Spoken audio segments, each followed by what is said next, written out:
So you have a lot of friends on Facebook? Good luck getting a loan. Lenders are snooping through your social media sites and even online reviews for businesses before handing out the cash. Tracy, are you okay with this? No, I'm not, because it's unfortunate that there's a lot of opposing forces that get involved in this kind of stuff.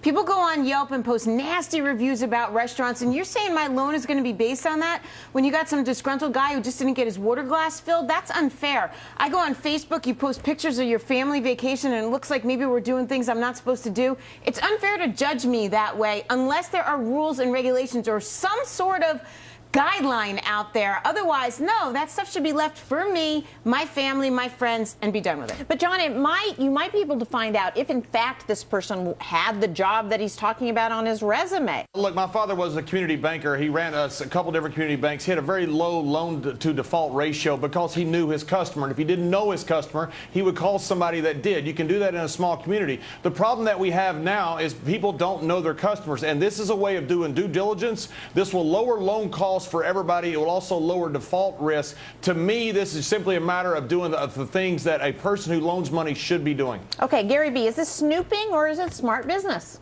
I think John and Tracy both make some good points. I'm more along the lines with John on this. Look, I want companies to make the best decision possible. If they, like Tracy said, use some of this stuff and it's silly information like the Yelp review, then they're doing themselves a disservice, and a competitor will jump in and make that loan that the company A denied them. So I think it's good. Look, I want the companies to make good, smart, prudent decisions, as John say. I think it'll end up lowering costs, not raising costs. But Jonas, how can you calculate credit scores from Facebook or Twitter? How do you add that into the FICO?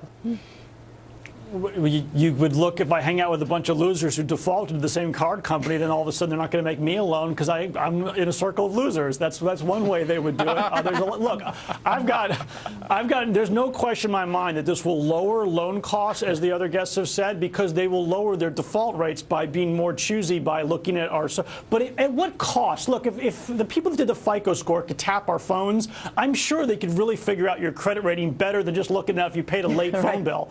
But the fact of the matter is that make us a better society? Just so, yeah, we get a 0.5% lower rate, but they are literally snooping on our personal behavior. That's not fair game, I don't think. Okay, wait, I got to get Bernard in here. The thing I love about this debate is it made Tracy call for more regulation, which is the first time I've ever heard that. I didn't say governmental. I did not say governmental regulation. Here's the facts. I did not. I think it's sort of absurd. Why? It's not a surprise because employers do it all the time, but until there's a correlation between social media posts and creditworthiness, I think that these lending companies are sort of silly to go and troll on Facebook and Twitter and Instagram and all this stuff to determine creditworthiness. They have to sort of determine and verify that there are actual correlations between what people post and how creditworthy they are. Because after all, we have to remember our social media tends to be very curated, and it's very unlikely that we're giving a real, honest, unvarnished picture of who we are. Backhanded way of agreeing with me, isn't it, there, okay. Bernard? We will leave it on that note. We will leave it there. Thank you, guys. And thank you to Bernard for joining us. Thank you.